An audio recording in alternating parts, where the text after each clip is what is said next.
Rasulullah Shallallahu Alaihi Wasallam itu teladan beliau bukan hanya dalam urusan kelebihan-kelebihan dan keistimewaan beliau.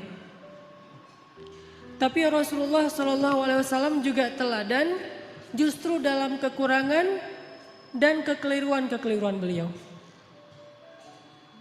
Karena Rasulullah Shallallahu Alaihi Wasallam adalah manusia, maka Allah telah mentakdirkan Rasulullah itu tidak selalu tepat, tapi selalu benar.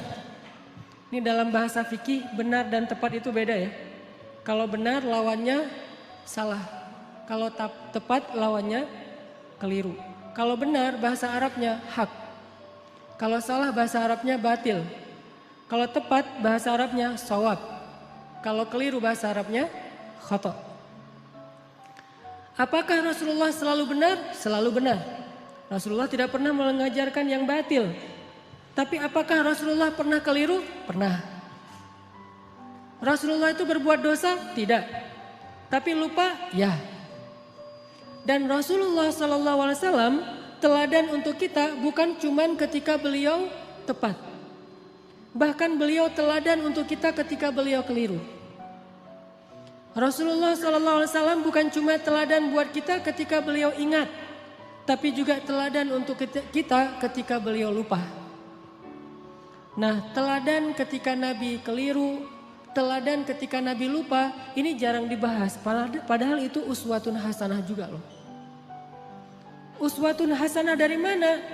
Kalau kita lupa, kalau kita keliru, kalau kita salah, gimana cara kita untuk tetap on the track, tetap diridhoi Allah, tetap Allah maafin kita kalau kita salah, kalau kita keliru, kalau kita lupa, kalau kita silap, kalau kita berdosa.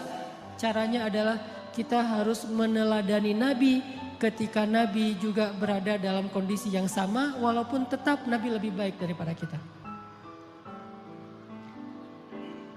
Buat saya, laqad kana lakum fi Rasulillahi uswatun hasanah. Bukan hanya ketika Nabi SAW sholatnya khusyuk, tapi juga ketika Nabi sholat lupa rakaat. Nabi itu pernah sholat harusnya 4 rakaat, lupa jadi 2 rakaat. Terus selesai salam 2 rakaat nih, kayak orang sholat qashar. Selesai salam, sahabat nanya, ya Rasulullah, apakah kita mengqashar sholat? Kata Nabi tidak. Memangnya kenapa? Kita sholat 2 rakaat loh Rasul. Kata Nabi beneran? Beneran. Tanya ke sahabat-sahabat yang lain, semuanya bilang iya. Kita tuh sholat 2 rakaat. Akhirnya Nabi berdiri lagi, takbir, melanjutkan 2 rakaat sholat yang tersisa dan menutupnya dengan sujud sahwi. Lupanya Nabi uswatun hasanah. Sehingga kalau kita mengalami apa yang pernah Nabi alamin, kita sholat lupa nih, maka kita punya teladan yang paling baik untuk memperbaiki kesalahan dan kelupaan kita. Oh, kalau saya kurang 2 rakaat, tinggal tambah. Tidak harus diulang dari awal menurut jumhur ulama. Uswatun hasanah. Dan bukan hanya itu, uswatun hasanahnya juga buat kita bahwa Nabi itu gak pernah sombong, gak pernah gengsi untuk mengakui bahwa beliau keliru. Itu juga uswatun hasanah. Kan harusnya Nabi itu yang dilihat itu yang ideal-ideal, yang keren-keren, yang istimewa ya. Begitu sekali keliru, Nabi kalau misalnya beliau bukan teladan, beliau nggak akan ngaku. Ah, kalian aja yang nggak khusyuk, kan saya nggak mungkin nggak khusyuk. Saya ini Nabi loh, masa kalian ngomongin saya salah? Nggak. Kalau kayak gitu, beliau bukan uswatun hasanah. Justru karena beliau lapang dada, besar hati, low profile, tawadu, dan mau mengakui kalau beliau memang keliru, disitulah uswatun hasanah dari Nabi untuk kita. Kadang seorang ustadz bisa salah, kadang seorang guru bisa keliru, kadang seorang pemimpin juga salah. Gak boleh seorang pemimpin merasa bahwa dia tuh selalu benar, tuh gak boleh. Karena kalau dia sudah merasa selalu benar, berarti dia sudah mengkultuskan dirinya. Dan Allah mengatakan fala tuzakku anfusakum huwa a'lamu biman ittaqa. Janganlah kalian menganggap diri kalian suci, artinya enggak pernah salah. Jadi pemimpin yang meneladani Rasulullah SAW bukan cuma meneladani dari angle jujur, amanah, profesional, tapi juga meneladani Nabi dari angle apa? Bahwa kalau keliru berbesar hati untuk mengakui. Kalau dinasihati oleh orang lain dan nasihat itu memang tepat dan benar, maka dia menerima dengan lapang dada. Kalau perlu dia berterima kasih kepada orang yang sudah menasihati dia, bukan malah ilfil, bukan malah menyakiti, bukan malah menzolimi. Ini uswatun hasanah ketika Nabi keliru. Laqad kana lakum fi Rasulillah Laqad kana lakum fi Rasulillahi uswatun hasanah. Pasti di dalam diri Rasulullah itu ada uswatun hasanah, tapi kan Rasul nggak selalu tepat, walaupun tepatnya itu banyak, sedikit keliru, tapi tetap ada kelirunya. Bahkan kalau kita baca ayat-ayat Al-Quran, kita akan menemukan lebih dari satu ayat-ayat teguran terhadap Nabi, ya kan? Walaupun yang populer satu, surat Abasa. Tapi surat dengan makna yang sama dengan surat Abasa di dalam Al-Quran itu lebih dari satu. Ada beberapa, bahkan lebih dari 3. Kenapa kok Nabi sampai kayak gitu? Biar kita bisa meniru Nabi kalau kita melakukan kesalahan. Seorang suami tidak selalu harus benar. Dan tidak perlu merasa gengsi mengakui kalau kali ini yang benar adalah istrinya. Buat yang udah punya istri. Yang belum punya juga belum tentu selalu benar. Kadang yang benar adalah teman kos-kosannya. Kadang yang benar adalah mantannya. Kan gak masalah kan? Kalau ditanya kenapa kalian putus? Gua gak sabar. Jangan, oh dia tuh emang gini-gini. Enggak. Kadang-kadang emang dia yang baik, kita yang waktu itu lagi terbawa emosi. Tapi di balik semua itu emang lebih baik putus mungkin. Supaya mereka mencari yang lebih baik dan lebih halal. Tapi yang pasti teman-teman, kita coba malam ini belajar uswatun hasanah Nabi dalam kondisi ketika Nabi keliru. Dan ini sama sekali bukan ingin menjelek-jelekan Nabi, sebaliknya kita ingin melihat betapa Nabi itu hebat. Justru ketika kita melihat betapa Nabi besar hati, lapang dada, kita akan semakin kagum kepada sosok Rasulullah SAW. Contoh sholat tadi aja udah dapat 2 uswah, 2 teladan. 1, Nabi besar hati. 2, pelajarannya bahwa oh kalau salah dalam sholat berarti tinggal kita tambah ditutup dengan sujud sahwi. Ada 3 nih. Yang ketiga pelajarannya dalam kasus itu apa? Ternyata sahabat-sahabat Nabi itu orangnya dewasa. Sahabat-sahabat Nabi itu orangnya mateng. Gak gampang pundungan. Nabi sholat. Kurang 2 rakaat, mereka nggak komen, katanya Nabi sholatnya nggak khusyuk, nggak gitu. Mereka nggak unfollow Nabi. Wah, udah nggak bener nih postingannya, gue unfollow aja nih. Dan komennya cuman yang deket doang sama Nabi, yang komen yang lain nggak ikut-ikutan komen. Jadi komennya itu komen positif, bukan ngebully Nabi, bukan Nabi mah ternyata sholatnya juga mikir yang lain. Saya kira selama ini udah keren banget, ternyata pencitraan doang, enggak. Kenapa? Karena mereka followers yang udah mateng. Bukan followers yang labil, yang galau gitu. Sehingga sekali Nabi postingnya agak-agak kurang tepat, mereka pundung fisabilillah. Bayangin kalau sekali Nabi keliru terus pundung kan berkurang kan umat Islam? Tidak, yang terjadi justru semakin bertambah. Kenapa? Mereka faham Nabi itu wama Muhammadun illa rasulun qad khalat min qablihi rusul. Dia juga seorang makhluk yang diutus oleh Allah. Kadang dia wafat, Allah menghidupkan dan mematikan, Allah memberi makan, Allah memelihara, Allah membuat dia ingat dan lupa.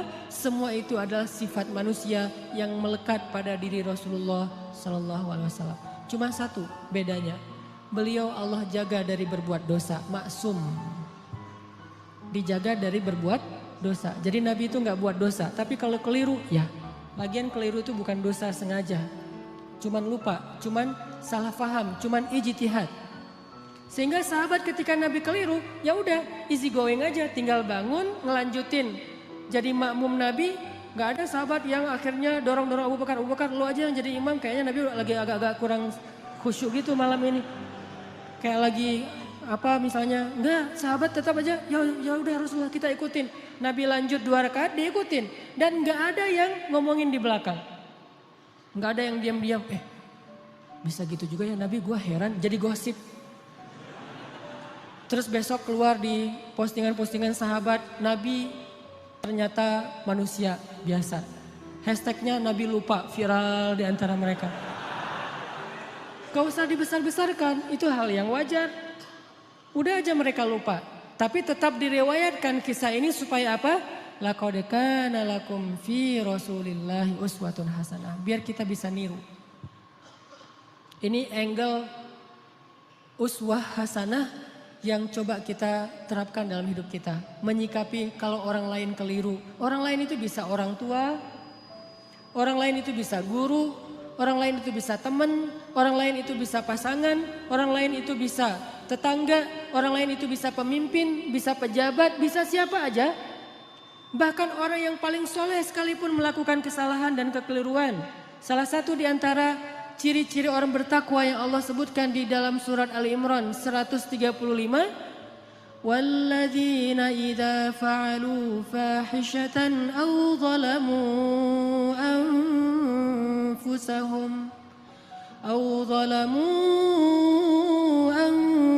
anfusahum dzakarullaha fastaghfaru lidzunubihim. Orang yang bertakwa kata Allah adalah orang-orang yang apabila melakukan kesalahan, menzalimi diri sendiri, atau melakukan fahisyah, dosa sembunyi-sembunyi. Coba, ternyata orang bertakwa juga bisa ngelakuin dosa, kesalahan. Bedanya apa? Zakarullah.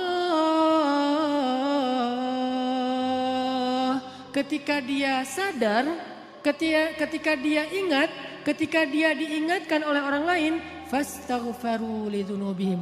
Buru-buru dia meminta ampun kepada Allah dan tidak lagi melakukan kesalahan itu. Ini bedanya orang bertakwa sama orang yang tidak bertakwa. Kalau orang yang tidak bertakwa salah gak mau memperbaiki diri. Kalau orang bertakwa salah juga tapi mau segera recovery, memperbaiki diri. Jadi peluang berbuat salah sama antara orang yang bertakwa dengan yang tidak bertakwa, sama peluangnya. Jangan sampai kita mengkultuskan satu orang, satu tokoh, satu kelompok. Mentang-mentang mereka membawa slogan-slogan Islam, memakai simbol-simbol Islam, menggunakan penampilan-penampilan yang kesannya Islami, lantas gak boleh keliru, gak boleh salah. Wah, hijabnya aja yang syar'i, ternyata pemarah misalnya. Ustadz, mending mana tuh? Orang yang sholat tapi masih korupsi daripada orang yang gak korupsi, orang yang jujur tapi gak sholat. Kan mending yang jujur, walaupun gak sholat tapi yang penting dia jujur. Enggak. Orang yang sholat tapi masih korupsi, sholatnya berpahala, korupsinya berdosa. Orang yang jujur tapi gak sholat, jujurnya berpahala, gak sholatnya berdosa. Masing-masing mendapatkan sesuai dengan amalnya. Faman ya'mal mithqala dzarratin khairan yarah wa man ya'mal mithqala dzarratin syarran yarah. Jadi gak ada mending-mendingan. Tinggal nanti hisabnya di sisi Allah aja di akhirat. Apakah ini lebih banyak pahalanya atau ini lebih banyak dosa? Allahu a'lam. Yang jelas kita belajar sekarang gimana meneladani Rasulullah SAW ketika kita salah, ketika kita berbuat dosa, ketika kita keliru, dan juga ketika orang lain yang melakukan kekeliruan dan kesalahan itu. Teman-teman yang dirahmati Allah Subhanahu Wa Taala, belajar meneladani Nabi SAW itu bukan sekedar belajar mendapatkan wawasan tentang perilaku Nabi, bukan.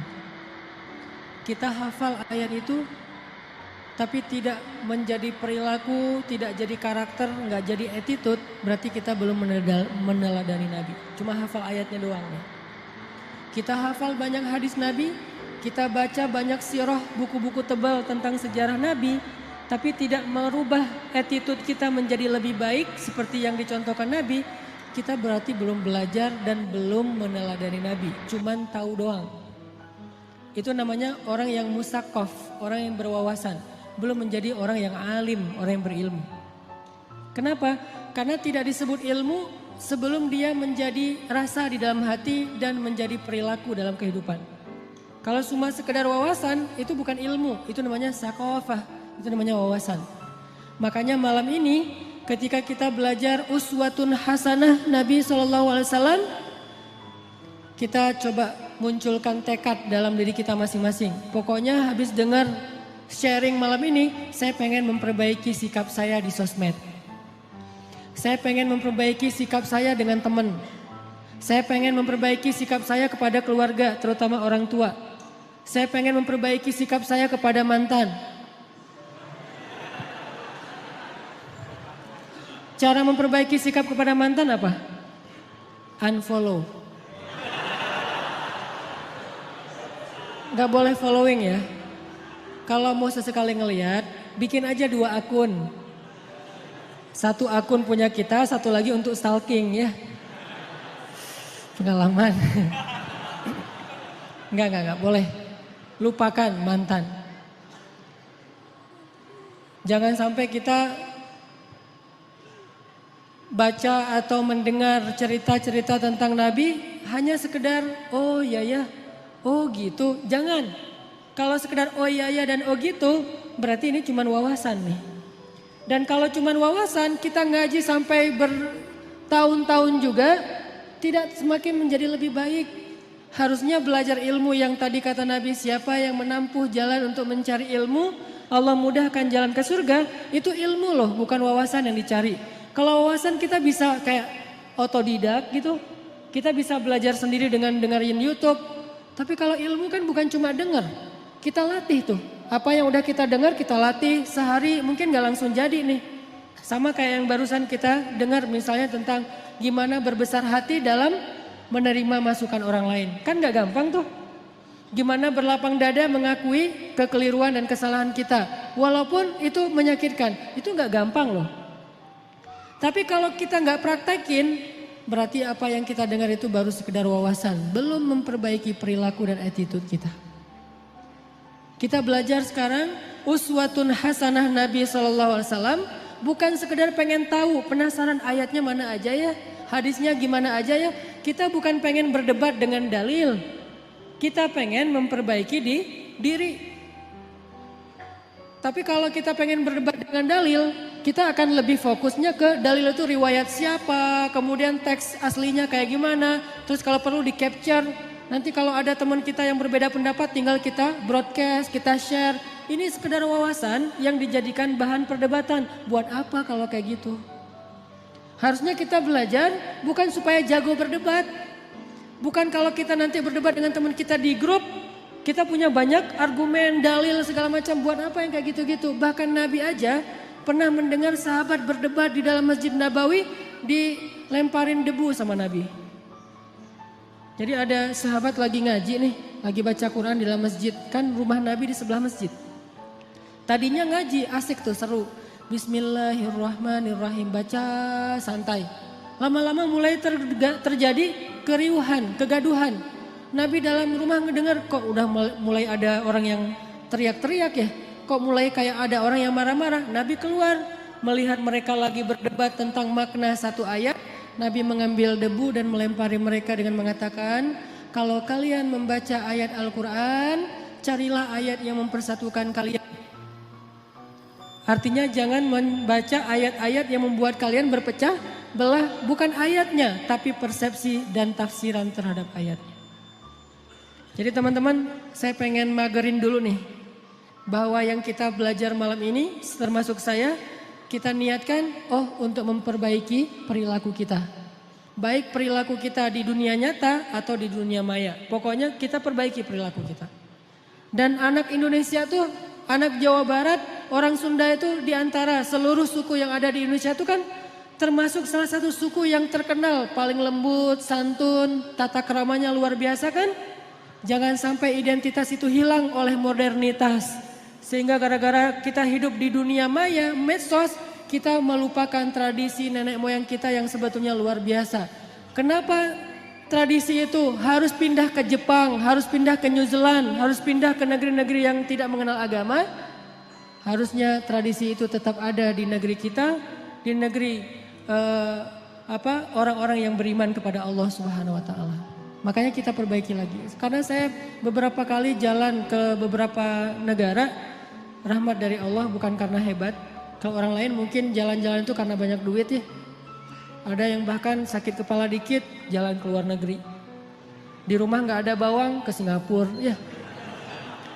Dah kalau saya mah alhamdulillah gratis diundang akhirnya ke luar negeri. Tapi diniatkan juga sekalian belajar, main, termasuk pencitraan ordai gitulah pokoknya. Jalan ke ke Jepang gitu. Kenapa orang Jepang itu attitude-nya lebih Islami daripada kita? Padahal mereka tidak membaca teks-teks agama karena mereka terus berusaha memperbaiki perilaku mereka. Walaupun sisi lain mereka banyak masalah sih. Jalan ke New Zealand, di Auckland misalnya. Itu orang-orangnya itu luar biasa, sangat menjaga perasaan orang lain. Nah kita punya teks yang sangat ideal. Punya teladan uswatun hasanah yang udah paling keren lah pokoknya. Nggak ada lagi teladan yang lebih keren daripada teladan kita. Emang ada manusia yang lebih keren daripada Rasulullah? Nggak ada kan? Rasulullah itu yang paling keren udah tuh. Yang paling teladan terbaik. Kalau teladan kita udah terbaik tapi perilaku kita nggak terbaik. Pasti ada masalah dalam kita meneladani Nabi ini. Bukan Nabinya yang nggak keren. Kita belum meneladani Nabi secara utuh. Baru mengambil wawasan-wawasan dari hadis-hadis Nabi SAW.